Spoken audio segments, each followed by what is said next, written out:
નમસ્કાર વિદ્યાર્થી મિત્રો, સ્વાગત છે તમારું મયુર વેકરિયા યુટ્યુબ ચેનલ પર। આજે આ વિડિયો લેક્ચરની અંદર આપણે વાત કરીશું સેલ્સમેન માટેના આવશ્યક ગુણો। એક સેલ્સમેનની અંદર કયા પ્રકારના ગુણ છે એ હોવા જોઈએ અને કયા ગુણ છે કે જેમને નિષેધ કરવો જોઈએ એ બંનેની ડિટેલ્સની અંદર આમની અંદર વાત કરવામાં આવેલી છે। કોન્ફ્યુશિયસનું એક સરસ મજાનું ક્વોટ કરેલું વાક્ય આપેલું છે। મેં તમને અગાઉ પણ કીધેલું છે, કોન્ફ્યુશિયસ છે એ ચીનના એક સંત છે। જેવી રીતે આપણે તુલસીદાસ થઈ ગયા એવી રીતે ચીનની અંદર કોન્ફ્યુશિયસ નામના એક સંત થઈ ગયા છે। એમણે બહુ જ સરસ રીતે એક વાક્ય આપેલું છે કે વિશ્વમાં સૌથી મુશ્કેલ પાઠ છે કે પોતાની જાતને ઓળખી અને ધંધામાં જોડાવું। બરાબર, સમગ્ર વિશ્વની અંદર સૌથી જટિલ જો કોઈ કાર્ય હોય, કોઈ લેસન હોય કે જે આપણે શીખવા માંગતા હોય અને આપણે ન શીખી શકતા હોય તો એ કાર્ય કયું? તો કે પોતાની જાતને ઓળખીને ધંધામાં જોડાવું। આપણે ઘણી વખત બિઝનેસ તો કરતા હોય, પરંતુ આપણી જાતને કોઈ પ્રશ્ન કર્યા વગર જ આપણે એ બિઝનેસની અંદર જોડાયેલા હોય। ઘણી વખત જે પરંપરાગત ટ્રેડિશનલ બિઝનેસ હોય કે આપણા પિતા છે એ જે વ્યવસાય કરતા એ જ વ્યવસાય જરૂરી નથી કે એમનો ધેટ મીન્સ કે આપણે બધા કરી શકીએ। જે બિઝનેસ તમને વધારે ગમે છે અથવા તો તમને અટ્રેક્ટ કરે છે અથવા તો તમારું જે નોલેજ છે એમને રિગાર્ડિંગ છે તો એ પ્રકારનો બિઝનેસ તમે કરી શકો। બરાબર, તો એમના માટે પોતાની જાતને ઓળખવી પડે અને પછી તમારે એ બિઝનેસની અંદર જમ્પ લાવવું પડે। ઓકે, હવે આગળ વધીએ પ્રકરણની રૂપરેખા। તો આ યુનિટની અંદર આપણે સ્ટડી કરીશું સૌથી પહેલાં તો પ્રાસ્તાવિક, ત્યાર પછી સેલ્સમેન માટેના આવશ્યક ગુણો। બરાબર, કુલ તમને 5 એવા ગુણ આપેલા છે, એમની ક્વોલિટી આપેલી છે। તેમાં સૌથી પહેલાં છે શારીરિક ગુણો। શારીરિક ગુણની દ્રષ્ટિએ સેલ્સમેનમાં તો કે સૌથી પહેલાં તંદુરસ્તી, ત્યાર પછી નંબર 2 દેખાવ। દેખાવની અંદર ફર્ધર પાછા અલગ અલગ પોઈન્ટ આપેલા છે, ચહેરો, બાંધો અને પોશાક। બરાબર, ત્યાર પછી નંબર 2 મેઇન પોઈન્ટ અંતર્ગત મેઇન ગુણની અંદર માનસિક ગુણ। બરાબર, શારીરિક ગુણ, માનસિક ગુણ। માનસિક ગુણની અંદર પાછા 6 એમના પેટા પ્રકાર આપેલા છે, આત્મવિશ્વાસ, ચપળતા, કલ્પના શક્તિ, બુદ્ધિ પ્રતિભા, કુનેહ અને સ્વભાવ। ત્યાર પછી આવે છે સામાજિક ગુણ કે જેમની અંદર લોક સંપર્ક, વાતચીત કરવાની કળા, રજૂઆત શક્તિ, નમ્રતા, વર્તણૂક અને સહકારની ભાવના। ત્યાર પછી આવે છે ચારિત્રિક ગુણ। બરાબર, ત્યાં એમની અંદર જોઈએ તો ઉદ્યમીપણું, ઉત્સાહ, પ્રામાણિકતા, વફાદારી, ચારિત્ર અને મહત્વાકાંક્ષા। બરાબર, તો અહીંયા ઉદ્યમીપણું, ઉત્સાહ, પ્રામાણિકતા, વફાદારી, ચારિત્ર અને ત્યાર પછી મહત્વાકાંક્ષા, આવી રીતે કુલ 4। અને છેલ્લે આવે છે અન્ય ગુણો કે જે આ 1 થી 4માં નથી તે। તો એમાં શિક્ષણ અને તાલીમ પણ એમને મેળવેલી હોવી જોઈએ અને અનુભવ પણ એમની પાસે હોવો જોઈએ। ત્યાર પછી મેઇન ટોપિક અંદર એટલે આ કુલ 5 ગુણ અને ત્યાર પછી મેઇન જે ટોપિક છે સેલ્સમેન જન્મે છે બનતા નથી, વિવાદાસ્પદ મંતવ્ય। બરાબર કે ભાઈ સેલ્સમેન જન્મે છે બનતા નથી। બરાબર કે ભાઈ સેલ્સમેન તરીકેનો ગુણ છે ને એ જન્મજાત મળે છે। એક સમાજ એવું માને છે કે એને બનાવવામાં નથી આવતા। તમે કોઈ ઇન્સ્ટિટ્યુશન કે કોલેજની અંદર જઈ અને સેલ્સમેન બનવા માટેનો કોર્સ કરો તો તમે સેલ્સમેન બનતા નથી, એક વર્ગ એવું માને છે। અને એક વર્ગ પાછું એવું પણ માને છે કે ભાઈ સેલ્સમેનશીપ છે એને તમે શીખી, ભણી અને શીખી શકો છો, તમારા જીવનની અંદર ઇમ્પ્લિમેન્ટ કરી શકો છો। તો આ બંને વર્ગ છે ને એકબીજાની સાથે ટૂંકમાં આપણે એવું કહી શકાય કે શાબ્દિક યુદ્ધો છે એ સતત ચાલતા રહે છે, એટલે આ જે આખું મંતવ્ય છે એ વિવાદાસ્પદ બને છે। તો એમને પણ આપણે એ સમજાવવાનું છે। અને છેલ્લે સંક્ષિપ્ત સાર અને સ્વાધ્યાયના હેતુલક્ષી પ્રશ્ન અને સૈદ્ધાંતિક પ્રશ્ન। ઓકે, તો પ્રાસ્તાવિક તે આપણા યુનિટને ચાલુ કરીએ। તો સૌથી પહેલાં કીધેલું છે કે નો યોર સેલ્ફ, તમારી જાતને ઓળખો। સેલ્સમેને સૌપ્રથમ પોતાની જાતને ઓળખવી જોઈએ। સફળ સેલ્સમેન થવા માટે સેલ્સમેનમાં અમુક ગુણો હોવા જોઈએ, જે તેનામાં આ ગુણો હશે તો તે આત્મવિશ્વાસ સાથે સારી રીતે કામ કરી શકશે। જે વ્યક્તિ પોતાની જાતને ઓળખી અને કોઈ પણ બિઝનેસની અંદર જમ્પ લાવે છે તો ડેફિનેટલી એમની અંદર આત્મવિશ્વાસ હોય જ। શા માટે આત્મવિશ્વાસ હોય? તો આપણે સ્પષ્ટ રીતે આપણે જણાય છે કે જ્યારે તમે કોઈ બિઝનેસની અંદર જમ્પ લાવો છો અથવા તો કોઈ કાર્ય કરો છો ત્યારે તમારી પાસે એ કાર્યને રિગાર્ડિંગ નોલેજ છે। અને જે વ્યક્તિ પાસે મેક્સિમમ નોલેજ હોય એટલે ઓટોમેટિકલી આત્મવિશ્વાસ, સેલ્ફ કોન્ફિડન્સ છે એ ઓટોમેટિકલી એમની પાછળ આવશે, કારણ કે તમારી અંદર નોલેજ છે અને નોલેજ હોય એટલે આત્મવિશ્વાસ તો ઓટોમેટિકલી પાછળ આવવાનો જ। બરોબર, અને તમે એક ક્ષેત્રની અંદર સારામાં સારી રીતે કામ પણ કરી શકો। શ્રી સ્મિથ નામનો જે એક્સપર્ટ છે એ પોતે લખે છે કે હી હુ નોઝ હિમસેલ્ફ, એવા વ્યક્તિઓ કે જે પોતાનો પરિચય કેળવે છે, જેમને પોતાનો પરિચય છે, નોઝ ધ વર્લ્ડ, એને સમગ્ર વિશ્વનો પરિચય હોય છે। And for the business he works, અને આવા વ્યક્તિઓ જે બિઝનેસની અંદર કાર્ય કરે છે in he અર્ન્સ the Perl, Perl એટલે મોતી। બરાબર, એટલે કે અહીંયા મોતી કમાવાના અર્થમાં નથી, પરંતુ એ કોઈ પણ બિઝનેસ કરે એમની અંદર એને પ્રોફિટ જ મળવાનો હોય છે. સારા સેલ્સમેન થવા માટે સૌથી વધુ મહત્વના લક્ષણો નીચે પ્રમાણે છે.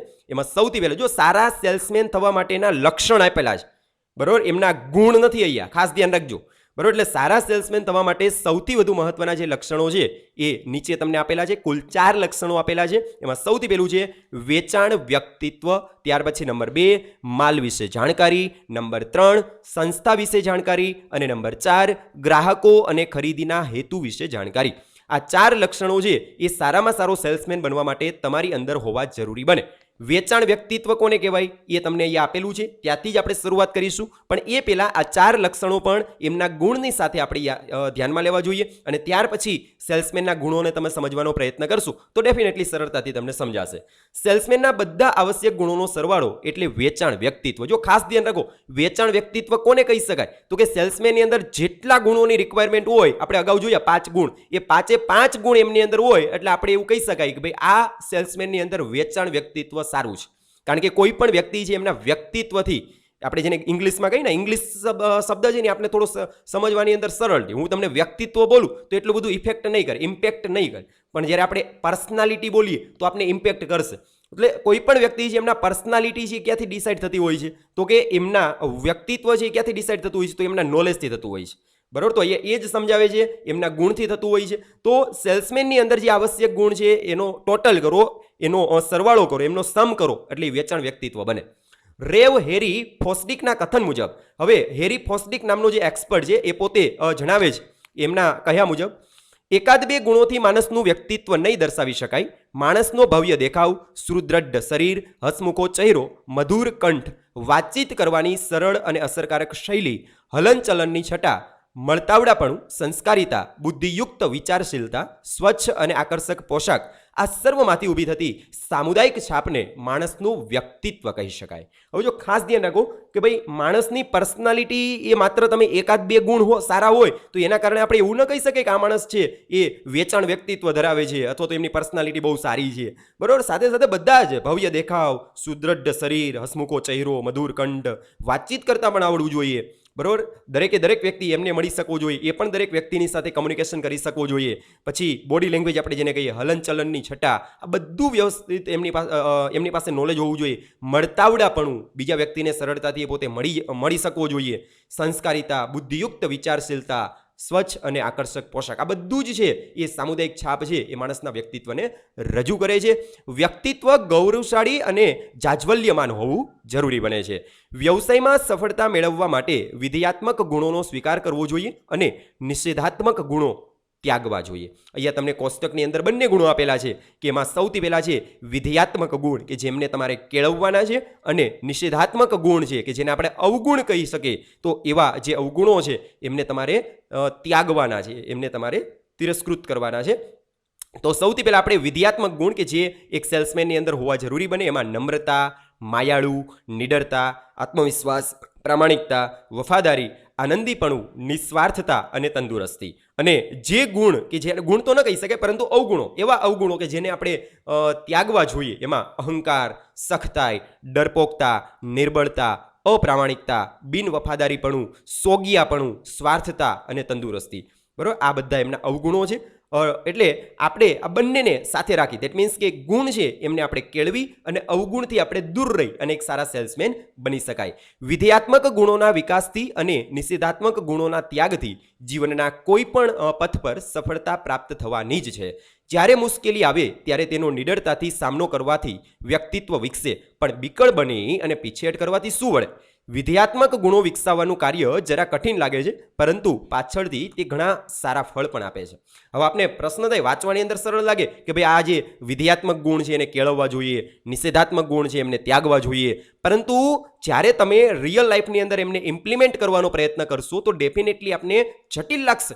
પરંતુ જે કાર્ય કઠિન હોય, જટિલ હોય, એમના જે ફળ હોય એ ખૂબ સારા હોય છે, બરાબર. તો આવી જ રીતે આ કાર્ય છે થોડું જટિલ છે પરંતુ ડે ટુ ડે લાઈફની અંદર આપણે ધીમે ધીમે એમને ઇમ્પ્લિમેન્ટ કરીશું તો ડેફિનેટલી આપણે એમના સારા પરિણામો મળી શકે છે. ત્યાર પછી બીજો જે પોઈન્ટ છે સેલ્સમેન માટેના આવશ્યક ગુણો. વિદ્વાન લેખક શ્રી હટનની દ્રષ્ટિએ સારી તંદુરસ્તી, આનંદીપણું અને મિલનસાર સ્વભાવ, આત્મવિશ્વાસ, કામ માટે ઉત્સાહ અને શક્તિ કુશળ સેલ્સમેનના આવશ્યક ગુણો છે, બરાબર. વિદ્વાન લેખક છે હટન, તો શ્રી હટન છે એમની દ્રષ્ટિએ આપણે વિચારી તો સારી તંદુરસ્તી છે, આનંદીપણું છે, મિલનસાર સ્વભાવ, આત્મવિશ્વાસ, કામ કરવા માટેનો ઉત્સાહ, શક્તિ, આ બધું જ એક કુશળ સેલ્સમેનના આવશ્યક ગુણોમાંનું એક છે. વિવિધ લેખકો સેલ્સમેન માટે વિવિધ પ્રકારના ગુણોની આવશ્યકતા દર્શાવે છે. આ ચર્ચામાં નહીં ઉતરતા અહીં સેલ્સમેન માટે જરૂરી એવા મુખ્ય ગુણોનો જ ઉલ્લેખ કરીશું. આપણે આમ જોવા જઈએ તો અલગ અલગ જે લેખક હોય તો એમણે અલગ અલગ રીતે સેલ્સમેનના ગુણોને વ્યાખ્યાયિત કરેલા હોય છે, પરંતુ અહીંયા આપણે બધાને ઓવરઓલ લઈ લઈએ તો નીચેના કેટલાક કોમન એવા ગુણ મળે છે કે જે સેલ્સમેનની અંદર હોવા જરૂરી બને છે. એમાં સૌથી પહેલા છે શારીરિક ગુણો, ત્યાર પછી નંબર 2 માનસિક ગુણ, નંબર 3 સામાજિક ગુણ, નંબર 4 ચારિત્રિક ગુણ અને નંબર 5 છે અન્ય ગુણો. ઉપર દર્શાવેલ ગુણો નીચે આપેલા કોઠામાં વ્યવસ્થિત ગોઠવણ કરીને મૂકેલા છે. આમ છતાં આ વિભાગીકરણ જડ અથવા તો અફર નથી. નીચે તમને જે કોષ્ટક જોવા મળે છે એ કોષ્ટકની અંદર તમને બધા જ ગુણો આપેલા છે, પરંતુ આપણે એવું ન કહી શકાય કે ભાઈ આ ગુણ જે આપેલા છે એ ગુણની અંદર કોઈ જ પ્રકારનો ફેરફાર ન થઈ શકે. થઈ શકે, 100% થઈ શકે. સમય પ્રમાણે તમારે એમની અંદર પણ બદલાવ લાવવો જ પડશે. અફર નથી, જડ નથી, બરોબર. એમની અંદર પણ તમે ફેરફાર કરી શકો. બધા જ ગુણો એકબીજા સાથે સંકળાયેલા છે. જેમ કે માનસિક લક્ષણનો આધાર શારીરિક લક્ષણ પર છે જ, બરોબર. એટલે આમ જુઓ તો એકબીજાની સાથે રિલેવન્ટ બને છે, બરોબર. સેલ્સમેન માટેના જે આવશ્યક ગુણો છે જે આપણે અગાઉ જોઈ લીધા છે, પણ તેમ છતાંય ફટાફટ આપણે જોઈ લઈએ, રિકેપ કરી લઈએ કે શારીરિક ગુણો, માનસિક ગુણ, સામાજિક ગુણ, ચારિત્રિક ગુણ અને અન્ય ગુણ. શારીરિક ગુણમાં તંદુરસ્તી, દેખાવની અંદર ચહેરો, બાંધો પોશાક અને અવાજ, છેલ્લે આ 3 એમની અંદર આવે છે. માનસિક ગુણ છે એમની અંદર આત્મવિશ્વાસ, ચપળતા, કલ્પના શક્તિ, બુદ્ધિ પ્રતિભા, કુનેહ, આનંદી સ્વભાવ. ત્યાર પછી નંબર 3 સામાજિક ગુણ કે જેમની અંદર લોક સંપર્ક, વાતચીત કરવાની કળા, રજૂઆત શક્તિ, નમ્રતા, સારી વર્તણૂક અને સહકારની ભાવના. ત્યાર પછી ચારિત્રિક ગુણ કે જેમની અંદર ઉદ્યમીપણું, ઉત્સાહ, પ્રામાણિકતા અને મહત્વાકાંક્ષા. છેલ્લે આવે છે નંબર 5 અન્ય ગુણની અંદર શિક્ષણ અને તાલીમ અને અનુભવ. બરાબર. હવે બધાને આપણે ડિટેલ્સની અંદર જોતા જઈએ તો શારીરિક ગુણમાં સૌથી પહેલા આવે છે તંદુરસ્તી. પહેલું સુખ તે જાતે નર્યા. સેલ્સમેનના કામ પ્રમાણે તેની તંદુરસ્તી સારી હોવી જોઈએ. ખાસ કરીને પ્રવાસી સેલ્સમેનને પ્રવાસ દરમિયાન આબોહવા, ખોરાક, પોશાક, રહેઠાણ વગેરેની મુશ્કેલીઓ નિરંતર સહન કરવી પડતી હોય અને તે તંદુરસ્ત શરીર ન ધરાવતો હોય તો કામ કરી શકે નહીં. સ્થાયી સેલ્સમેને પ્રવાસી સેલ્સમેન કરતાં ઓછા પ્રમાણમાં શ્રમ અને મહેનત કરવા પડે છે, છતાં એ તો ખરું જ ને કે ભાઈ તંદુરસ્ત શરીર સાથે તંદુરસ્ત મગજ પણ સંકળાયેલું હોય, બરાબર. આ 2 પ્રકારના સેલ્સમેન હોય છે. આપણે ટાઈપ્સની અંદર જોયેલું પણ હતું કે કાઉન્ટર સેલ્સમેન કોને કહી શકાય અને ટ્રાવેલિંગ સેલ્સમેન કોને કહી શકાય. આ 2 પ્રકારના સેલ્સમેન હોય. એમની અંદર જે ટ્રાવેલિંગ સેલ્સમેન છે એમને ઘણી જગ્યાઓ પર મુસાફરી કરવાની થતી હોય છે, તો એ પરિસ્થિતિની અંદર એમને સ્વાસ્થ્ય પ્રત્યે વધારે સભાન રહેવું પડશે. જ્યારે એમની કમ્પેરિઝનની અંદર કાઉન્ટર સેલ્સમેન છે કે જેને આપણે સ્થાનિક સેલ્સમેન તરીકે ઓળખાવીએ, એમને આ બાબતે કોઈ જ પ્રકારની ગંભીરતા રાખવી પડતી નથી. પરંતુ એક વસ્તુ નક્કી છે કે ભાઈ સ્વાસ્થ્ય પ્રત્યે બંનેને ભલે શ્રમની અંદર વધતા ઓછા પ્રમાણની અંદર ફેરફાર હોય, પરંતુ સ્વાસ્થ્ય પ્રત્યે બંનેને એટલી જ ગંભીરતા રાખવી પડે છે. કારણ કે આપણી ગુજરાતી કહેવત છે કે ભાઈ તંદુરસ્ત શરીરની સાથે તંદુરસ્ત મગજ પણ સંકળાયેલું હોય. જો તમારું સ્વાસ્થ્ય સારું હોય ને, ફિઝિકલી તમે સ્ટ્રોંગ હોય તો ડેફિનેટલી તમારું જે મેન્ટલી પણ તમે સ્ટ્રોંગ હોવાના જ છો, બરાબર. તો આગળ છે નાદુરસ્ત શરીર પોતાને માટે તો ભારરૂપ છે જ, પરંતુ સંસ્થાને માટે પણ ભારરૂપ નીવડશે. તમે જે સેલ્સમેન કંપનીની અંદર સેલ્સમેન તરીકે કાર્ય કરો છો, સતત તમે નાદુરસ્ત તબિયતને કારણે કોઈ કાર્ય નથી કરી શકતા અથવા તો ટાર્ગેટ કમ્પ્લીટ નથી કરી શકતા, તો એ જે સંસ્થાને માટે કાર્ય કરવું છું તો એમના માટે પણ ભારરૂપ બને છે. માંદો માણસ સંસ્થાની શું સેવા કરી શકે, તેથી જ કહ્યું છે કે હેલ્થ ઇઝ વેલ્થ. ઓકે. ત્યાર પછી નંબર 2 ઉપર છે દેખાવ, બરાબર. તો દેખાવની અંદર આવેલું છે કે પ્રભાવશાળી દેખાવ એ સેલ્સમેનની સ્વતંત્ર મિલકત છે. તેના દેખાવ પરથી પડતી પ્રથમ છાપ તેના વિશે અનુકૂળ અભિપ્રાય બાંધવામાં ઘણી જ મહત્વની છે. દેખાવમાં નીચેની બાબતો અગત્યનો ભાગ ભજવે છે. હવે દેખાવની દ્રષ્ટિકોણથી આપણે વિચારીએ તો એમાં સૌથી પહેલા નંબર 1 એમના પેટા પ્રકાર. દેખાવની અંદર ચહેરા પરનો ભાવ. દરેકને સુંદર ચહેરો જન્મથી નથી મળતો, પણ ચહેરા પરના ભાવ ધાર્યા પ્રમાણે લાવી શકાય ખરા, બરોબર. જરૂરી નથી કે દરેક છે એમને સારામાં સારો ચહેરો જ છે એ ભગવાન દ્વારા આપવામાં આવેલો હોય, પરંતુ એ ચહેરા ઉપર તમે સ્મિત લાવી અને ચહેરાને સારો બનાવી શકો, એ તો આપણા હાથની જ વાત છે. સેલ્સમેનના ચહેરા પર તંદુરસ્તી, આનંદ, ઉત્સાહ, સ્નેહ, મૈત્રીના ભાવો તરી આવવા જોઈએ. થાક, દુઃખ, ગુસ્સો કે બીકના ભાવો ન દેખાવા જોઈએ. હસમુખો સેલ્સમેન બધાને હસાવી અને પોતાનું કામ કરી લે છે. આથી જ તો કહેવત પડી છે ને કે હસો અને હસાવો, દુનિયા તમારી સાથે હસશે, રડો અને તમારો માલ રાખી મૂકો. બરાબર, આ ગુજરાતી કહેવત છે કે જે વ્યક્તિ હસતો હોય તો એમની સાથે દુનિયા હસે અને કોઈ વ્યક્તિ રડતો હોય તેની સાથે દુનિયા રડશે નહીં. ખાસ ધ્યાન રાખજો. બરાબર, વ્યક્તિ જ્યારે હસતો હોય તેમની સાથે આપણે હસવું આવે. બરાબર, કોઈ સ્માઇલ કરે તો આપણે સ્માઇલ કરવાનું મન થાય, પરંતુ કોઈ રડતો હોય તો આપણે રડવાનું કોઈ દિવસ મન થતું નથી. બરાબર, એટલે આપણી ગુજરાતીની કહેવત છે કે ભાઈ રડો અને તમારો જે માલ સામાન હોય એ તમારી પાસે સાચવીને રાખો, કારણ કે તમારું વેચાણ જ નહીં થાય. ચહેરા સાથે બીજી પણ બાબતો ભૂલવી ન જોઈએ. તેના વાળ વ્યવસ્થિત રીતે ઓળેલા હોવા જોઈએ. તે દરરોજ દાઢી કરતો હોવો જોઈએ. તેનો શ્વાસ દુર્ગંધ મારતો ન હોવો જોઈએ. દાંત સ્વચ્છ અને ચળકાટ ભર્યા હોવા જરૂરી બને. બરાબર, તો એ ઉપરાંતના આ બધા જ પોઈન્ટ છે એમને પણ આપણે ધ્યાનમાં લેવા જોઈએ. ત્યાર પછી નંબર 2 ઉપર આવે છે શરીરનો બાંધો. સપ્રમાણ અંગોપાંગ અને ઘાટીલો દેહ તેના તંદુરસ્ત શરીર સાથે તેનો દેખાવ અને વ્યક્તિત્વ વધારે છે. તેની ઊંચાઈ મધ્યમ સ્તરની હોવી જોઈએ. ઠીંગણા સેલ્સમેન કરતાં ઊંચો સેલ્સમેન સારી છાપ પાડી જાય છે. એટલે શરીરનો બાંધો છે, બરાબર, તો એ પણ સૌથી વધારે અગત્યનો ભાગ ભજવે છે. બરાબર, એટલે એમના માટે તમારે ડેઇલી એક્સરસાઇઝ કરવી પડે, કારણ કે એક્સરસાઇઝ કરવાથી તમારું જે ફિઝિકલ જે બોડી છે એને તો તમે સ્ટ્રોંગ કરી શકો, પણ સાથે સાથે તમે મેન્ટલી પણ સ્ટ્રોંગ બની શકો છો. બરાબર, ત્યાર પછી પોશાક. તેનો પોશાક રોચક અને આકર્ષક હોવો જોઈએ. કહેવત પ્રમાણે 1 નૂર આદમી 1000 નૂર કપડાં. શેક્સપિયરે લખ્યું છે કે પોશાક ઘણીવાર માણસને જાહેર કરે છે. બરાબર, એટલે આપણે ગુજરાતીની કહેવત છે કે ભાઈ 1 નૂર આદમી 1000 નૂર કપડાં. આજે એક માણસ પાસે કેટલા કપડાં હોય? લગ્નમાં જવા માટેના અલગ હોય, બરાબર, કોઈકની કાણમાં જવા માટેના અલગ હોય, બરાબર, કોઈક બર્થડે પાર્ટીની અંદર જવા માટેના અલગ હોય. તો 1 નૂર આદમી 1000 નૂર કપડાં. અને જ્યારે શેક્સપિયર છે એ પોતે લખે છે કે પોશાક ઘણીવાર માણસને જાહેર કરે છે. તમે કયા પ્રકારના પોશાક પહેરેલો છે એમના બેઝ ઉપરથી સામેવાળો વ્યક્તિ તમારું અનુમાન કરી શકે what kinds of person you are. તમે કયા પ્રકારના વ્યક્તિ અથવા તો કયા ફિલ્ડને તમે બિલોંગ કરો છો. બરાબર, આગળ કહે છે કે ફાટેલા મેલા કે લગર વગર કપડાવાળા સેલ્સમેનને કોણ આવકારે? તેનો પોશાક ફેશનને અનુરૂપ સ્વચ્છ અને સાદો હોવો જોઈએ. ચિત્ર વિચિત્ર ફેશનવાળો પોશાક તેના માટે અયોગ્ય ગણાય. સૌથી વધુ મહત્વની બાબત એ છે કે સેલ્સમેનના વ્યવસાયને અનુરૂપ અને સમય પ્રમાણે શોભે તેવો તેનો પોશાક હોવો જોઈએ. ત્યાર પછી અવાજ. સેલ્સમેનનો અવાજ માણસને કોઈવાર જાણીએ કે અજાણીએ પોતાના તરફ આકર્ષે છે કે અણગમો ઉપજાવે છે. બરાબર, એટલે અવાજ ઉપર પણ ડિપેન્ડ કરે છે કે સામેવાળો વ્યક્તિ જે કસ્ટમર છે એને આપણે કન્વિન્સ કરી શકીએ કે ન કરી શકીએ. કારણ કે ઘણી વખત છે એ આપણા બોલવાથી સામેવાળા વ્યક્તિને ગમશે પણ ખરું, અને ઘણી વખત છે એ ન પણ ગમે, કારણ કે આપણે એ રીતે બોલેલા હોઈએ તો તેના સુમધુર અને કર્ણપ્રિય કંઠમાંથી ઉત્સાહ અને આત્મવિશ્વાસના ઝરણા ફૂટવા જોઈએ. તેનો અવાજ કર્કશ, ગૂંગણો, બહુ મોટો કે સાંભળી ન શકે તેવો ધીમોય ન હોવો જોઈએ. ઉચ્ચારો બેદરકારી ભર્યા નહીં, પરંતુ સ્પષ્ટ હોવા જરૂરી બને છે. એટલે અવાજના દ્રષ્ટિકોણથી પણ તમારે આ ગંભીરતા રાખવી, કારણ કે તમારા અવાજનો જે પીચ અથવા તો ટોન છે એ યોગ્ય માત્રાની અંદર જળવાઈ રહે એ તમારે જોવું પડશે. મેઇન જે ગુણની અંદર આપણે શારીરિક ગુણ છે કમ્પ્લીટ કર્યું, ત્યાર પછી આપણે માનસિક ગુણની અંદર આગળ વધીએ. તો એમાં નંબર 1 ઉપર આવે છે આત્મવિશ્વાસ. આત્મવિશ્વાસ એ વેચાણમાં સફળ થવાની ચાવી છે. સેલ્સમેને પોતાનામાં અટલ આત્મવિશ્વાસ હોવો જોઈએ, કારણ કે પોતાનામાં જ જો વિશ્વાસ ન હોય, એટલે કે આત્મવિશ્વાસ ન હોય, તો એ કઈ રીતે એ પોતે વસ્તુનું વેચાણ કરી શકવાનો છે? કઈ રીતે ગ્રાહકને વિશ્વાસમાં લઈ શકે? બરાબર, પોતે જે માલ વેચે છે તે માલમાં તથા ગ્રાહકમાં તે વિશ્વાસ ઉત્પન્ન કરી શકશે તેવી શ્રદ્ધા હોવી જોઈએ. તેને વેચવાના માલની સંપૂર્ણ જાણકારી હોવી જોઈએ, તેમજ ગ્રાહકો અને સંભવિત ગ્રાહકો વિશે પણ સામાન્ય જ્ઞાન હોવું જોઈએ. જેમની પાસે તે રેગ્યુલર ખરીદી કરે છે એવા ગ્રાહકો, એવા જે કસ્ટમર છે એમને તો એ ઓળખી શકવો જોઈએ, પરંતુ સાથે સાથે જે પોટેન્શિયલ કસ્ટમર છે, જે સંભવિત ગ્રાહકો છે, તો એ સંભવિત ગ્રાહકોનું પણ એમની પાસે નોલેજ હોવું જરૂરી બને. તેથી સેલ્સમેન પૂરા આત્મવિશ્વાસ સાથે કોઈ પણ વ્યવહાર કરી શકશે.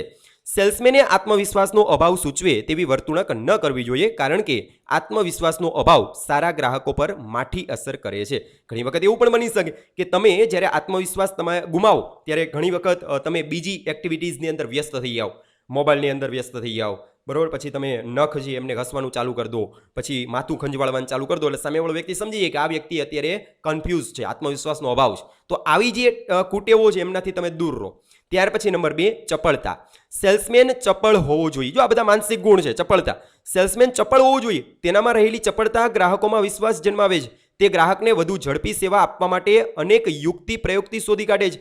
જો ચપળ કોને કહી શકાય? ખાસ ધ્યાન રાખજો કે દાખલા તરીકે તમે જે પ્રોડક્ટને રિગાર્ડિંગ સેલ્સમેન હોય અને એ વસ્તુ માટેના ગ્રાહકો પાસે 100 પ્રશ્ન હશે, તો દરેક પ્રશ્નનો તમારી પાસે જવાબ હોવો જોઈએ. કદાચ એ ગ્રાહક દ્વારા એવો પ્રશ્ન પૂછવામાં આવે કે જેનો જવાબ એટ ધી મોમેન્ટ તમે આપી શકતા નથી, ત્યારે પણ તમે તાત્કાલિક મને ખબર નથી એની જગ્યાએ તમે એવો એમને આન્સર આપો કે જેથી કરીને કસ્ટમર છે એ કન્વિન્સ થાય, તો એને તમારી ચપળતા કહી શકાય. બરાબર. તો એક ગ્રાહકને કન્વિન્સ કરવા માટે થઈ અને આ ચપળતાનો જે ગુણ છે એ પણ ખૂબ અગત્યનો બને છે. ગ્રાહકો પોતાના માલની પસંદગીમાં બિનજરૂરી ઉતાવળ કરવાનું પસંદ કરતા નથી અને સાથોસાથ સેલ્સમેન પોતાને જરૂરી વસ્તુ બનાવવામાં સાવ ઠંડો હોય તેમ પણ ઈચ્છતા નથી. એટલે વધારે પડતી ઉતાવળ પણ સારી નહીં અને એકદમ ધીમા હોઈએ એ પણ સારું નથી.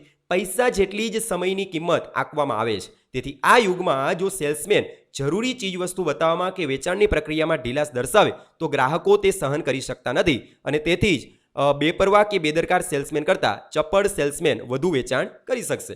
બરાબર. ડેફિનેટલી આપણે જોઈ શકીએ કે જે એકદમ બેપરવા હોય, બેદરકાર હોય, બધો એવા સેલ્સમેન છે એના પ્રત્યે ગ્રાહકો વસ્તુની ખરીદી કરતા નથી. કારણ કે આજે દરેક વ્યક્તિ છે એમને સમયની કિંમત છે અને એ પૈસા કરતાં પણ વધારે છે. કારણ કે પૈસા તો આપણે કમાઈ પણ શકીએ બીજી વખત, સમયને આપણે બીજી વખત કમાઈ શકતા નથી. કલ્પના શક્તિ નંબર 3, સેલ્સમેનની કલ્પના શક્તિનો યોગ્ય વિકાસ થયો હોવો જોઈએ.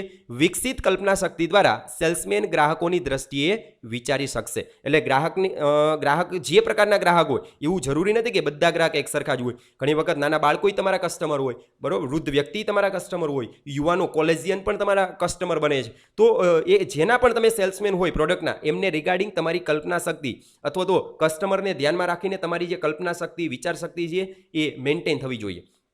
ઘણીવાર ગ્રાહકો પોતાની જરૂરિયાતની વસ્તુઓ ખરીદવા કોઈ પણ પ્રકારના સ્પષ્ટ ખ્યાલો વગર આવતા હોય. બરોબર. ગ્રાહક હોય ઘણી વખત એકદમ સ્પષ્ટ જ નથી હોતો કે મારે કયા પ્રકારની વસ્તુની ખરીદી કરવી. બરોબર. તો સ્પષ્ટ ખ્યાલ વગર જે ઘણી વખત આવતા હોય તો કલ્પના શક્તિવાળો સેલ્સમેન ગ્રાહકના અસ્પષ્ટ ખ્યાલો પરથી કલ્પના કરી તેની જરૂરિયાત જાણી તે મુજબ માલ આપી જરૂરિયાત સંતોષી શકે છે. તો આવી રીતે ગ્રાહક તમારી પાસેથી કયા પ્રકારની વસ્તુની ખરીદી કરવા માંગે છે એ તમારી કલ્પના શક્તિ દ્વારા તમે સમજી શકશો. જો તમારી પાસે કલ્પના શક્તિનો ગુણ હોય તો તેના બદલામાં ગ્રાહકો સેલ્સમેનને કદી ભૂલી શકતા નથી. આવા સંતુષ્ટ ગ્રાહકો સેલ્સમેનની કાયમી મૂડી બની જાય છે. ત્યાર પછી નંબર 4 છે બુદ્ધિ, પ્રતિભા. જો આ બધા માનસિક ગુણ. વિવિધ પ્રકારના સંજોગોમાં અનેક પ્રકારના ગ્રાહકો સાથે કામ કરવાનું હોવાથી તેમની ભિન્ન પ્રકારની દલીલ, પ્રશ્નો અંગે મૌલિક દ્રષ્ટિએ વિચાર કરવાની અને ગ્રાહકોને સંતોષપૂર્વક ઉત્તર આપવાની શક્તિ તેનામાં હોવી જોઈએ. અલબત્ત ધંધાના પ્રકાર જેમ કે ગાંધીયાણાનો કે ઝવેરીનો ધંધો પ્રમાણે અને લતા વિસ્તાર જેમ કે ગરીબ, સંસ્કારી કે સમૃદ્ધ વિસ્તાર પ્રમાણે સેલ્સમેનમાં બુદ્ધિમત્તાનું ધોરણ ઊંચું હોઈ શકે. જો તાંત્રિક એટલે કે ટેકનિકલ માલ વેચવાનો હોય તો તેનામાં ટેકનિકલ જ્ઞાન હોવું પણ જરૂરી બને. એટલે બુદ્ધિ પ્રતિભાની દ્રષ્ટિકોણથી તમે કયા પ્રકારનો બિઝનેસ કરો છો એમને ધ્યાનમાં રાખી અને બુદ્ધિ પ્રતિભા તરીકે કાર્ય કરવું પડશે. અહીંયા ઉદાહરણ આપેલું છે કે લતા અને વિસ્તારની દ્રષ્ટિએ વિચારો કે ગરીબ એરિયાની અંદર કે સંસ્કારી વિસ્તાર હોય કે સમૃદ્ધ વિસ્તારમાં તમારો બિઝનેસ હોય તો તમારે એ રીતની બુદ્ધિ પ્રતિભા સાથે બોલવું પડશે. ત્યાર પછી તમે ટેકનિકલ વસ્તુની વેચાણ કરતા હોય તો તમારી પાસે ટેકનિકલ ઇન્ફોર્મેશન હોવી જોઈએ. બરાબર. તો આવી રીતે વસ્તુ અને વિસ્તારને ધ્યાનમાં રાખી અથવા તો ધંધાને ધ્યાનમાં રાખી એના પ્રકારને અનુરૂપ તમારી જે બુદ્ધિ પ્રતિભા છે બરાબર એ બદલાતી હોવી જોઈએ. ત્યાર પછી નંબર 5 કુનેહ. કુનેહ એટલે ડહાપણ. સારા સારની વિવેક શક્તિ, લોકોને પોતાની રીતે દોરવાની શક્તિ. સેલ્સમેનની સફળતા માટે આ ગુણ બહુ જ જરૂરી છે. જેમ કે વિવિધ પ્રકારના ગ્રાહકોના અનેક પ્રશ્નો તેમની રીતે ઉકેલવામાં કુનેહબાજ સેલ્સમેન સફળ થઈ શકે છે. અગ્રાહ્ય અને અણગમતી વાતો પણ પ્રિય બનાવી કહેવાની તેનામાં કુશળતા હોવી જોઈએ. સત્ય બુયાત અપી પ્રિય બુયાત એ એમનો જીવન મંત્ર બની રહેવો જોઈએ. કટુ વચન બોલતો પણ તેમ છતાં એવી રીતે રજૂ કરવો કે જેથી સામેવાળા વ્યક્તિને ખોટું ન લાગે, માઠું ન લાગે. ગમે તેવી પરિસ્થિતિમાં પોતાનું કામ કાઢી લેવાની હૈયા ઉકલત પણ તેનામાં હોવી જોઈએ. એને તમે કુનેહ કહી શકો, એક પ્રકારનું ડહાપણ. બરાબર. ત્યાર પછી સ્વભાવ.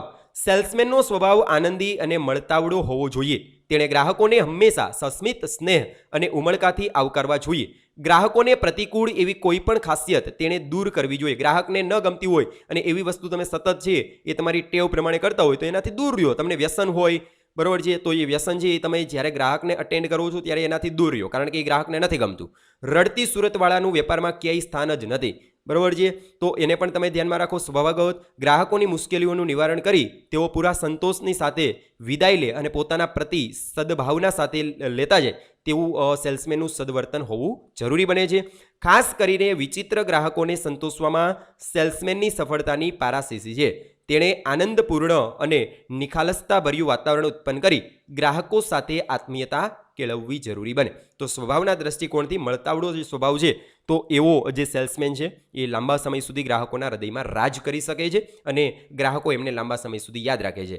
સેલ્સમેનને ગ્રાહકોમાં રસ લઈ તેમને પૂરું માન આપી તેમની સાથે મિત્રચારી ભર્યા સંબંધ બાંધવા જોઈએ. સખત પરિશ્રમ મહેનત પ્રત્યે તેને અણગમો ન હોવો જોઈએ. બરાબર. ત્યાર પછી છે નંબર 3 સામાજિક ગુણ. તો સામાજિક ગુણની અંદર નંબર 1 છે લોક સંપર્ક. બરાબર. તો જો આપણે શારીરિક ગુણ અને માનસિક ગુણ કમ્પ્લીટ કર્યા ત્યાર પછી આવે છે સામાજિક ગુણ. તો સામાજિક ગુણમાં પહેલું છે લોક સંપર્ક. સેલ્સમેનનો વ્યવસાય સ્વીકારતા પહેલા વ્યક્તિએ પોતાનું વલણ લોક સંપર્ક પ્રત્યે કેવું છે એ સૌપ્રથમ તપાસી લેવું. મન વગર માળવે ન જવાય એ કહેવતની માફક લોકોથી ગભરાતો છુપાતો નાસ્તો ફરતો માણસ સેલ્સમેન તરીકે નિષ્ફળ જ જવાનો છે. એટલે લોકોથી તમને ડર લાગતો હોય કે લોકોની વચ્ચે કઈ રીતે બોલવું તો તમે સેલ્સમેન તરીકે કોઈ દિવસ કાર્ય કરી શકવા નથી. કારણ કે સેલ્સમેનના ફિલ્ડની અંદર તમારે લોકોની સાથે જ કાર્ય લેવાનું છે. આથી સેલ્સમેન લોક સંપર્કમાં જીવંત રસ લઈ લોકોના પ્રશ્નોમાં ઊંડો ઉતરી તેનો ઉકેલ શોધી લોકજીવનની નાડ પારખી શકે તેવો હોવો જરૂરી બને છે. બરાબર. ત્યાર પછી નંબર 2 ઉપર છે વાતચીત કરવાની કળા. વાતચીત કરવી એ કળા છે. એ કળા સેલ્સમેને હસ્તગત કરેલી હોવી જોઈએ. સારો વાતચીતકાર એ છે કે તે પહેલાં તો ગ્રાહકોને શાંતિથી સાંભળે છે. આથી લોકોના પ્રશ્નની અંદર એમને ઊંડા ઉતરી અને એમનો ઉકેલ શોધવાનો પ્રયત્ન છે અને એમના દ્વારા એને લોક સંપર્ક કરવો પડે છે. ત્યાર પછી નંબર 2 ઉપર આવે છે વાતચીત કરવાની કળા. વાતચીત કરવી એક કળા છે. એ કળા સેલ્સમેને હસ્તગત કરેલી હોવી જોઈએ. સારો વાતચીતકાર એ છે કે તે પહેલાં તો ગ્રાહકોને શાંતિથી સાંભળી લે અને ત્યારબાદ ગ્રાહકોનું દ્રષ્ટિબિંદુ સમજી અને મીઠાશ અને રસપૂર્વક વાતો કરીને પોતાના કામની વાત કરી લે છે. સેલ્સમેન માત્ર કેવો દેખાય છે તેના પરથી જ નહીં પણ કેવી રીતે વાત કરે છે તેના પરથી પણ પ્રથમ છાપ છે એમની ઉપજી આવે છે. તો અહીંયા શું કીધું છે કે સેલ્સમેન તરીકે વાતચીત કરવાની પણ તમારી પાસે કળા હોવી જોઈએ. બરાબર. જો એ કળા ન હોય તો તમે કઈ રીતે સામેવાળા વ્યક્તિને કન્વિન્સ કરાવી શકો.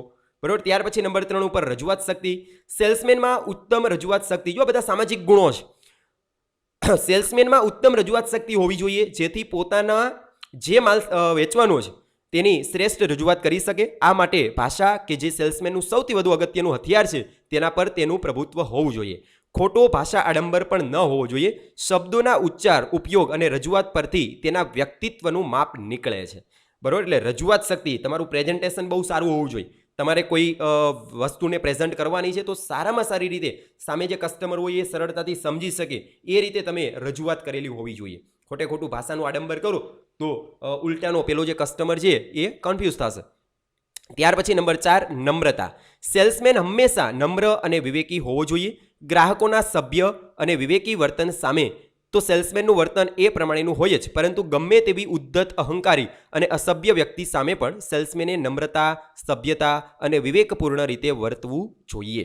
નમ્રતાનો ગુણ છે કે આપણી સાથે કોઈક સારું વર્તન કરે તો આપણે એમની પ્રત્યે નમ્રતા બતાવીએ એ તો છે જ પરંતુ જે વ્યક્તિ આપણી સાથે અસભ્ય વર્તન કરે છે ઉદ્ધત વર્તન કરે છે અહંકારી છે તો એવા વ્યક્તિની સાથે પણ એક સેલ્સમેન તરીકે આપણે એકદમ વિનમ્ર રહેવું જોઈએ. બરાબર. સેલ્સમેને પ્રચલિત કહેવત યાદ રાખવી જોઈએ કે courtesy cost nothing but page a great deal. બરાબર. પ્રામાણિકતાનો કોઈ ખર્ચ નથી પરંતુ એમના દ્વારા તમને ઘણો બધો ફાયદો થાય. સેલ્સમેન માટે નમ્રતાના સામાન્ય નિયમો નીચે પ્રમાણે જણાવી શકાય. સેલ્સમેન માટે નમ્રતાના આ સામાન્ય નિયમો છે કે કઈ રીતે તમારે વિનમ્ર બનવું. મુલાકાત માટે સમયસર પહોંચી જવું. ત્યાર પછી તો કે આવકારનાર ગ્રાહક અથવા તો સેક્રેટરી પ્રત્યે નમ્રતા રાખવી. કંટાળાજનક ટેવોનો ત્યાગ કરવો. દાખલા તરીકે નખ કરડવા, માથું ખંજવાળવું વગેરે. ત્યાર પછી તો કે મોટેથી વાતચીત ન કરવી. બહુ મોટેથી તેમજ બહુ ધીમેથી પણ ન બોલવું. ત્યાર પછી તો કે સુઘડ અને સુસજ્જ પોશાક પહેરવો. ત્યાર પછી તો કે ગ્રાહકોને યોગ્ય સંબોધન કરવું. ગ્રાહકોને શાંતિથી સાંભળવા. ગ્રાહકોની સંમતિ વિના પાન બીડી કે ચા ન લેવા. મિજાજ ન ગુમાવવો. જતી વખતે આભાર અથવા તો આવજો કહેવું. આ બધા જ એમના આપણે પ્રોટોકોલ કહી શકાય કે જેમને ફોલો કરવા પડે છે. ત્યાર પછી વર્તણૂક મેનર્સ જેને આપણે કહીએ. સારી વર્તણૂક એ સારા વર્તનની નિશાની છે. ગ્રાહકોની ગમે તેવી અયોગ્ય વર્તણૂક સામે સેલ્સમેને તો નમ્ર અને સભ્ય વર્તણૂક જ દાખવવી જોઈએ કારણ કે સભ્ય વર્તન માટે કશો ખર્ચ કરવો પડતો નથી જ્યારે તેનું પરિણામ વધુ વેચાણ કરી આવક વધારનારું છે. વર્તણૂક માણસનું વ્યક્તિત્વ પ્રગટ કરે છે પરંતુ વર્તનને બહાને મેનરિઝમના ખોટા ચેંચાળા સામા માણસને ગુસ્સો કરવામાં અને ખીજવવામાં કંટાળો લાવવામાં સહાયભૂત થાય છે. કોઈ પણ ભોગે તેનો ત્યાગ કરવો જોઈએ. સ્ટાન્ડર્ડ કાર્લ બીના જણાવ્યા પ્રમાણે મેનરિઝમ એટલે વર્તન અને બોલવાની એવી વિશિષ્ટ રીત કે જેનાથી માણસ ટેવાઈ જાય. બરાબર, એટલે તમારી જે મેનરિઝમ હોય, વર્તણૂક હોય એ યોગ્ય હોવી જોઈએ. ખોટે ખોટું એમની અંદર તમારે પ્રિટેન્ડ કરવાનું નથી, બરાબર, ખોટો ઢોંગ કરવાનું નથી. ઉલટાનું સામેવાળો વ્યક્તિ છે એમને ગુસ્સો આવશે અથવા તો તમને ખીજવશે, તમને કંટાળો આવશે, સામેવાળા વ્યક્તિને કંટાળો આવે, એ પ્રકારનું બિહેવિયર તમારે રજૂ કરવાનું નથી. ઘણા લોકોને ખ્યાલ નથી આવતો કે તેઓ આંગળીઓથી ખોટા અવાજ કરીને, માથું ધુણાવીને, મોઢા પર અવારનવાર કપડું ફેરવીને, પટ્ટા સાથે રમત કરીને, કાન ખોતરીને, હોઠ અને દાંત વચ્ચેની વિહસલ વગાડીને બીજાને ગુસ્સે કરે છે. તેથી તેવું મેનરિઝમ સેલ્સમેને શોધી કાઢી અને સુધારવું જોઈએ. બરાબર, તો આ પ્રકારનું જે મેનરિઝમ છે એમને સુધારવાના પ્રયત્ન કરવા. ત્યાર પછી નંબર 6, સહકારની ભાવના વિના સહકાર નહીં ઉદ્ધાર, તે યોગ્ય રીતે જ કહેવાયું છે. સેલ્સમેને તેના ગ્રાહક માલિક સાથે, તેના સહકાર્યકરો સાથે અને તેના ગ્રાહકો સાથે સહકારની ભાવના કેળવવી જોઈએ. સાથોસાથ હરીફ સંસ્થાના સેલ્સમેન સાથે પણ સહકારપૂર્વક વર્તવું જોઈએ. સેલ્સમેન વેચાણ સંસ્થાનો પ્રતિનિધિ છે, તેના પરથી ગ્રાહક સંસ્થા વિશે અભિપ્રાય બાંધશે. તેને સંસ્થાના કર્મચારીઓમાં સામૂહિક જુસ્સો, જેને આપણે ટીમ સ્પિરિટ કહીએ, અને સહકારની ભાવના દેખાશે તો સારો અભિપ્રાય બાંધશે અને સંસ્થાને સાથ અને સહકાર આપવાનું ચાલુ રાખશે. બરાબર, એટલે સહકારની ભાવના છે એ પણ એમને રાખવી પડશે, કારણ કે સહકાર વિના કોઈ દિવસ આપણો ઉદ્ધાર થવાનો નથી. એટલે એક સેલ્સમેન તરીકે ટીમવર્કની સાથે કાર્ય કરવાનું છે. બધાનો સાથ સાથે રાખી અને તમારે ટીમવર્કથી કોઈ કાર્ય કરશો તો ડેફિનેટલી એમની અંદર તમને સફળતા મળશે અને કંપનીને ફાયદો થશે. ત્યાર પછી ચારિત્રિક ગુણો, એમાં નંબર 1 ઉપર આપેલું છે ઉદ્યમીપણું. સેલ્સમેનના વ્યવસાયમાં કે અન્ય કોઈ ધંધામાં કામ કરવાની તમન્ના અને તત્પરતા સફળતા અપાવે છે. તેથી સેલ્સમેન ઉદ્યમી હોવા જોઈએ. ઉદ્યમી એટલે આરામ વગરનો નહીં, પરંતુ તે ચપળ અને પ્રવૃત્તિમય હોવો જોઈએ. આળસુ અને સુસ્ત સેલ્સમેન સંસ્થાને બોજારૂપ બને છે. બરાબર, એટલે ઉદ્યમીપણું એટલે સતત તમારે કામ જ કરવું, કોઈ જગ્યાએ આરામ કરવો જ નહીં, એવું નહીં. આરામય કરવાનો, જરૂર આવે ત્યારે આરામ પણ કરવો, પરંતુ સાથે તમારે જે કાર્ય તમને આપેલું છે, જે ટાર્ગેટ તમને આપેલું છે, એ ટાર્ગેટ તમારે પૂર્ણ કરવાનું રહેશે. બરાબર, તો આવી રીતે તમારું ઉદ્યમીપણું છે એ તમારે પ્રસ્તુત કરવાનું છે. ત્યાર પછી ઉત્સાહ. બરાબર, આ ચારિત્રિક ગુણમાં નંબર 2 છે ઉત્સાહ. એલ્ડ્રિચના જણાવ્યા પ્રમાણે ઉત્સાહ એટલે કોઈ ખાસ વ્યવસ્થા તંત્રમાં સંતોષ સાથે ચાલુ રહેવા તેમજ તેના ધ્યેયોને સ્વેચ્છાપૂર્વક પાર પાડવા ઝઝૂમવા માટેનું વલણ. ઉત્સાહી સેલ્સમેન પોતાના જોશ, જોમ અને ઉમંગ દ્વારા એક પ્રકારનું વેચાણ વાતાવરણ ખડું કરી શકે છે, જેનાથી ગમે તેવો ગ્રાહક અલિપ્ત રહી શકતો નથી. તે જાણીએ અજાણીએ વાતાવરણથી પ્રેરાઈને ઉત્સાહ પ્રેરક વાતાવરણમાં ગ્રાહકના મન હરી લઈ વધુ વેચાણ દ્વારા વધુ આવક પ્રાપ્ત કરી શકે. એટલે ઉત્સાહથી કાર્ય કરનારો જે સેલ્સમેન હોય, પૂરા જોશથી, પૂરા ઉમંગથી અને એ પ્રકારે કાર્ય કરવાવાળો જે સેલ્સમેન હોય એ ડેફિનેટલી ગ્રાહકને પણ એ જ પ્રકારના વાતાવરણની અંદર લાવી શકે અને કંપની પ્રત્યે પોઝિટિવિટી બિલ્ડ કરાવી શકે. ત્યાર પછી નંબર 3, પ્રામાણિકતા, વફાદારી અને ચારિત્ર. Honesty is the best policy. પ્રામાણિકતા શ્રેષ્ઠ નીતિ છે. પ્રામાણિકતાથી પોતાની અને સંસ્થાની પ્રતિષ્ઠા વધે છે. આ પ્રતિષ્ઠાના મીઠા ફળ દીર્ઘકાળ સુધી મળ્યા જ કરે છે. સેલ્સમેન નખથી શીખ સુધીની પ્રામાણિક હોવો જોઈએ. તે પોતાની સંસ્થા સાથેના વ્યવહારમાં માહિતી, આંકડાઓ, હિસાબો વગેરેમાં પ્રામાણિકપણે વર્તતો હોવો જોઈએ. એટલે પ્રામાણિકતાનો ગુણ છે એ તમને ખૂબ ઉપયોગી થઈ શકે. તમે જે બી આંકડાઓ છે, જે બી હિસાબો આપો, એકદમ સ્પષ્ટ હોવા જોઈએ. એમાં તમારે કોઈ જ પ્રકારની છેડછાડ કરવાની નથી. ગ્રાહકો સાથે પણ એ જ પ્રામાણિકતાપૂર્વક તમારે વર્તન કરવાનું છે. કદાચ થોડો સમય અમુક ગ્રાહકોની સાથે તમે બનાવટ કરીને વેચાણ કરી શકો, પણ તે વહેલો કે મોડો ખુલ્લો પડ્યા વિના રહેશે નહીં. એટલે કાયમી તમારે ગ્રાહક ન ગુમાવવો પડે એના માટે પ્રામાણિકતાથી ગ્રાહકોની સાથે પણ વર્તન કરવું, એને છેતરપિંડી ન થાય, બરાબર, એમને યોગ્ય સંતોષ મળે એ પ્રકારનું કાર્ય કરવું. પરિણામે લાંબા ગાળે તે ગ્રાહકો ગુમાવી પોતાને અને સંસ્થાને નુકસાનના ખાડામાં ઉતારશે. ગ્રાહકો માલ અને ભાવની ખાતરી માટે હંમેશા પ્રામાણિક સેલ્સમેન પ્રતિ આકર્ષાય છે. પ્રામાણિક સેલ્સમેન ગ્રાહકને સાચી સલાહ સૂચન આપી વ્યાજબી ભાવે સારો માલ આપશે એવી શ્રદ્ધા સાથે ગ્રાહક નિડરપણે માલ ખરીદી કરશે. ગ્રાહકોને આપેલ વચનો કોઈપણ સંજોગોમાં કોઈપણ ભોગે અમલ કરવો જોઈએ. સેલ્સમેન પોતાની સંસ્થા પ્રત્યે સંપૂર્ણ વફાદાર હોવો જોઈએ. સેલ્સમેનમાં જો વફાદારીનો ગુણ હશે તો તે તેના હાથ નીચેના માણસો અને ગ્રાહકો વગેરે પાસેથી વફાદારીની આશા રાખી શકશે. સેલ્સમેનનું ચારિત્ર અણિશુદ્ધ હોવું જોઈએ. જેણે ચારિત્ર ગુમાવ્યું તેણે સર્વસ્વ ગુમાવ્યું. ચારિત્ર વિનાના માણસની કિંમત કોડીની બની જાય છે. તેણે રાષ્ટ્રીય ચારિત્રનો ગુણ પણ કેળવવો જોઈએ. બરાબર, એટલે આપણા રાષ્ટ્ર પ્રત્યે પણ આપણે ચારિત્ર છે એ આપણું પ્રામાણિક રાખવું પડશે. અને જો સેલ્સમેન પોતે પ્રામાણિક રહે, ચારિત્ર પોતે મેન્ટેન કરી શકે, તો બીજા એમના અંડર જે કાર્ય કરે છે એવા કર્મચારીઓને પણ એ પોતે વફાદારીનું ગુણ કેળવવાનું કહી શકે છે. બરાબર, ત્યાર પછી નંબર 4, મહત્વાકાંક્ષા. મહત્વકાંક્ષા વગરનો માણસ જીવતા છતાં મરેલા જેવો છે. તમે કોઈ પોસ્ટ હોય, ટપાલ હોય, તો એ ટપાલમાં ઉપર એડ્રેસ ન લખો તો એડ્રેસ વગરની ટપાલ પાછી જ આવે. તો એવી રીતે માણસની અંદર પણ મહત્વકાંક્ષા હોવી જોઈએ. બરોબર છે. તો મહત્વકાંક્ષા વગરનો માણસ છે એ જીવતો હોય પણ તેમ છતાંય મરેલો છે. મહત્વકાંક્ષા વાળો માણસ ધારેલું કામ પૂરું પાડે છે. સેલ્સમેનમાં ધારેલા લક્ષ્યાંકો પાર પાડવાની, નવા શિખર સર કરવાની મહત્વકાંક્ષા હોવી જોઈએ. મહત્વકાંક્ષી સેલ્સમેન વધુ જ્ઞાન પ્રાપ્ત કરી વધુ કાર્યક્ષમ રીતે આયોજનપૂર્વક અવિરતપણે કાર્ય કરી અને ધ્યેયને વરસે. ત્યાર પછી અન્ય ગુણો. તો અન્ય ગુણોમાં શિક્ષણ અને તાલીમ અને અનુભવ. તેમાં પહેલા શિક્ષણ અને તાલીમને જોઈ લઈએ. સેલ્સમેને પોતે જે માલ વેચેલો હોય તે માલ વિશે પૂરું જ્ઞાન તેમજ વેચાણ કળા વિશે યોગ્ય શિક્ષણ પ્રાપ્ત કરેલું હોવું જોઈએ. શાળા અને મહાવિદ્યાલયનું શિક્ષણ સેલ્સમેન માટે પૂરતું છે એમ ન કહી શકાય. ઉચ્ચ કેળવણીથી તેની દ્રષ્ટિ બદલાશે, ગ્રહણ શક્તિ કેળવાશે, જીવન સંસ્કારી થશે, પણ જે ધંધામાં શાસ્ત્રીય અને ટેકનિકલ જ્ઞાનની જરૂર હોય તેમાં સેલ્સમેને જરૂરી શિક્ષણ અને તાલીમ મેળવેલા હોવા જોઈએ. આવું શિક્ષણ અને તાલીમ પામેલો સેલ્સમેન ઝડપથી અને કુશળતાથી કાર્ય કરી શકશે. એટલે શિક્ષણ અને તાલીમ પણ એમને લીધેલા હોવા જોઈએ. બરાબર. ઘણી વખત એવું આપણે કહેતા હોય કે ભાઈ મેં તો શાળા મહાવિદ્યાલયનું જ્ઞાન લીધેલું છે, યુનિવર્સિટીની અંદરથી આ કોર્સ કરેલો છે સેલ્સમેનશીપ માટેનો. તો એ કોર્સ કરવાથી તમે સેલ્સમેન બની નથી જતા. સાથે સાથે તમારી પાસે એમનું વ્યવહારુ જ્ઞાન છે, શાસ્ત્રીય જ્ઞાન છે, જેને આપણે ટેકનિકલ નોલેજ કહીએ, વ્યવહારુ જ્ઞાન પણ તમારી પાસે હોવું જોઈએ. તો જ તમે એને રિયલ લાઈફની અંદર અમલમાં મૂકી શકો. ઘણી વખત પુસ્તકીય જ્ઞાન છે એ કામમાં નથી આવતું, ત્યારે તમારું વ્યવહારુ જ્ઞાન છે એ તમને કામમાં આવશે. ત્યાર પછી નંબર 2, અનુભવ. જ્યાં ન પહોંચે રવિ ત્યાં પહોંચે કવિ, અને જ્યાં ન પહોંચે કવિ ત્યાં પહોંચે અનુભવી. આ કહેવતમાં અનુભવીને કેટલું બધું મહત્વ આપી દીધું છે.